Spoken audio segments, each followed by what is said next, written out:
built since I was here last time. Yeah, this is quite old, I think, for here. Which was that? That was built since I was here last time. Okay. So it's still here. Okay, so there's no recorded name that you're aware of? Not to my awareness. Right. Replacement of the pump and boiler at the duck hole. This is half a year before they started on the Glenbrook Creek deviation. June 1910, you'll find it in the Herald. Right. And they mentioned that the whole outfit weighed 2.5 tonnes. Now whether that ever happened or not, we don't know, and I'm not a person that does that sort of work.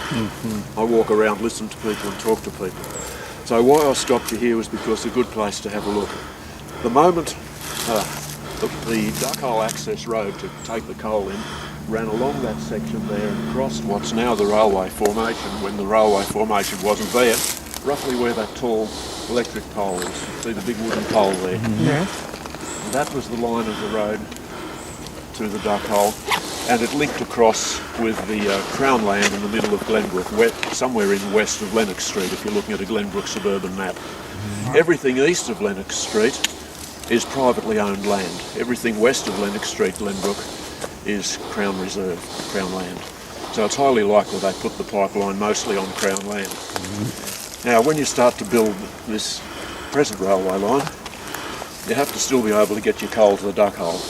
So they put a deviation road in around there, level there, which eventually got there, and the road spot the built-up walls even on this section here. I'll point them out to you. One was completed. The story goes. Now, who did this come from? Probably from Tim Myers via Joe Wood. So the story goes that the entire outfit down here at the duck hole was offered to the Shire Council as a town water supply, but the deal was not taken up. Now that's everything I've been told. That's in one of the press reports as well. Is it really? It is, yes. Oh, good. Now, I have not read it as a press report. It's what people have told me. A never-ending supply or something, it says, Yeah, except when there's a drought. Anyway, I've told you what I've been told, and you've been able to verify some of it. Some of you have been able to verify. Was that thing? You know, the ones where it went like that? Part of the old railway signalling pole. Okay, you can see there's some water. Yeah, like the actual drilling? The drill holes. This would predate the road. Oh yeah, this is duck hole related. Duck hole related. Oh yeah, well this has to be put there. Telegraph pole remains.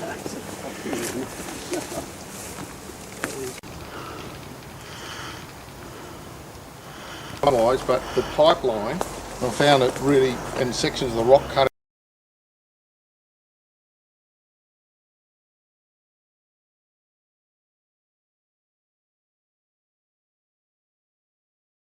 This way. What we appear to have here is a groove from possibly blasting up here to take away this section of rock so the pipeline can come down. And then just below the previous groove I showed you, we have another groove in the rock here which we think is from drill and blasting, and the reason we think that is because if you look at the shatter lines on this rock here, Exactly. it looks like this explosive has shattered the rock here, and then we have some exfoliation happening here, which is the shock wave from the explosive bouncing off the surface of the rock and causing this exfoliation crack. Something like this. Just over there, if you go in a bit from the track, you'll find a trench in the ground, and that's beside where the bloke that used to maintain the road used to camp or live. And now Tim told me that. No doubt Tim would have got the information from Joe Wood. So it's hearsay, exactly third generation. But he said he didn't say it was the gatekeeper's cottage, he didn't say it was the pump man's residence, and anybody in 1880 something wouldn't camp there. They'd camp at Glenbrook Railway Yard, wouldn't they, with all mod cons, with a grocery store across the track and water laid on, and then you've got water here if you put a tank there. But he just said it was a campsite for the bloke that maintained the road, so that's all I know about it. Would it have been a security issue about people nicking coal, which they did? because coal was a vital commodity. Yeah. And also, the steam pump would be going 24/7, wouldn't it? You think so? Once you Yeah. steam it So up. that requires at least 2 men on duty, Yeah. Yep. at least. There is a cave we'll go to today, which both has European and Aboriginal occupation. It's quite flat just down here. Yeah. I've got nothing to support it, but I tell you, if I was in bad weather, I would have been living in that cave rather than a little humpy. And we can go and have a look at that. Whether they used it or not, I don't know. You'd have to do an archaeological dig or something to find out what was there. But Tim basically told me what you said. He called it the roadkeeper or the gatekeeper's That's house. right, the roadkeeper's house. Roadkeeper's house. And when we came, as I said, it was just after a burn, and we could actually see where it appeared, there was a garden. Because there was a square of rocks. And I can't imagine, and they weren't building-sized rocks. They were more, sort of standing up like milk bottles. And we might be able to see it down there. But certainly the remnants of a structure, not the timber, but the footings and where it was dug out, you could see that there had been a camp there. But I don't think it was anything like the sandstone toll houses on the Great Western Highway. It was a shack. Yeah, but it's still an integral part of the history here. All I can remember when I went looking in there with Tim, there was one section of rusty iron lying. Yeah, there was a bit of iron and stuff, wasn't and it? the last few times I've come through there, I've gone looking for it and I can't find it. So We rusted away. it must have, I went here a few Brian, months you were ago. here more recently. Did you find any iron or anything? There was a whole lot of beer bottles, but I can't remember And that. that's the other thing, we castor oil bottles and things like that. Okay. So it had been occupied for a while.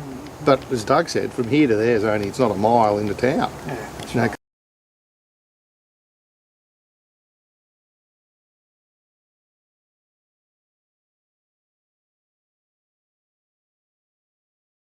Weather, so the bottles we found were over here, or whether they tried to dig a well. It's obviously been part of the duck hole issue. It could have even been a toilet. Could have been. That's pretty It's more likely a water supply. possibly, yeah. But the little house. Okay, Foxy, numbers again, please. Broken glass. I don't think we'll be far.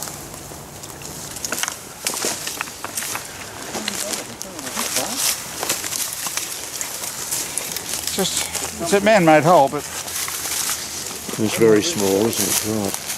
But there looks a lot more like a long rock toilet. This could be a possible site of a building. There are loose rocks laying around, or it could be the edge for a garden. It's a white fella pile of rocks. No. Yeah, I've got it at home. I'll be home for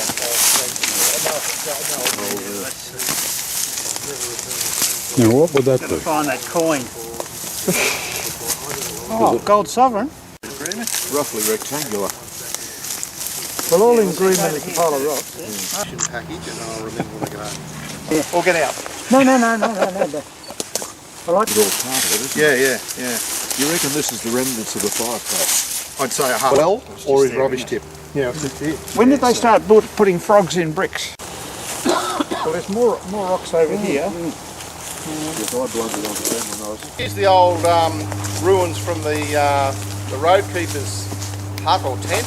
This is where the pipeline went through to the lagoon, and that's the original road, the coal that goes back to the lagoon. Just sort of heading north through here now. And there's a big grey gum here, which is a great marker, 30 feet up from the junction of the two tracks. And bits of Let's have another metal. look at those. I've got some pictures, but we've got to get the best we can. So it must have Piece of been coal. fallen out as just saying there's coal all over.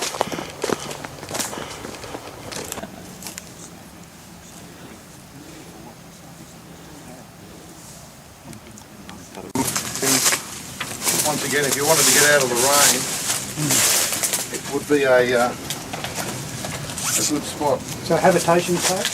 Yeah, if you have a look where you'll see it. What have you found up there, Dennis? Have a little If you have a look in the front here, there are little dirt holes from when Aboriginal people were here.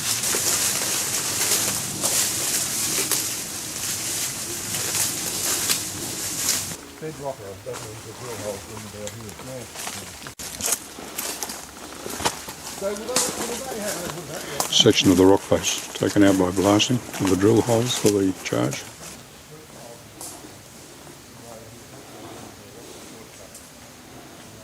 This is the turning bit at the first zigzag, so you can see where the road has formed out to there, has been formed out to there to allow the horse with a single axle dray to just walk quietly round here and then proceed leisurely pace. And my estimation is about half a tonne of coal at a time would be a maximum load for a dray and single horse. That's what the road's designed for. We just decided it was 12 feet wide. Yeah.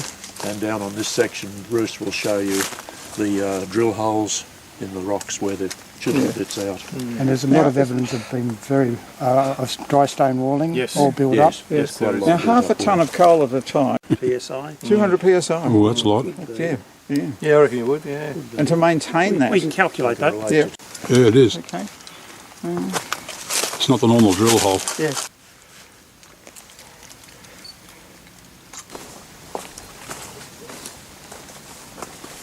Now, Stone walls.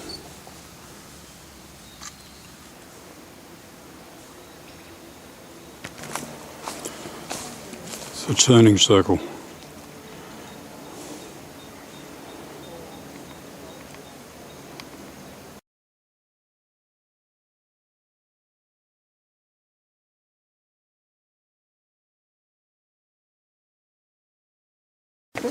Yeah. It must have been around here somewhere. yeah. Morning, T. Yes. Morning Yeah. to you. It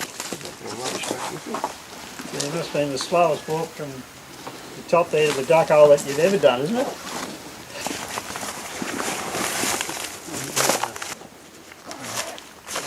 Just over an hour. Huh? Then you make all they have is about half an hour. True. All right, I think it's safe. Oh, it's got to sit here. There's not a coal seam here though, you can look along. This is wastage.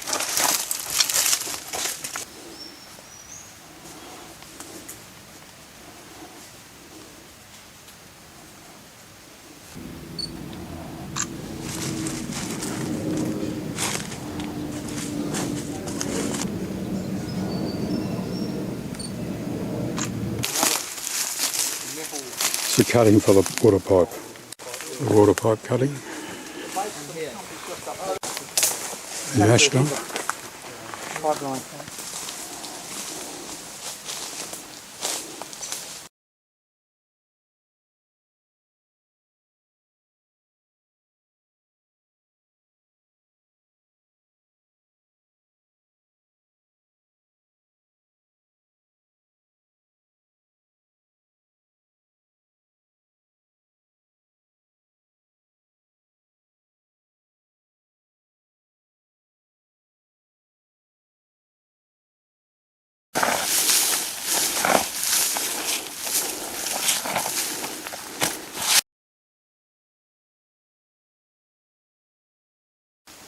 Because if it wasn't for this, we wouldn't have got started on the project.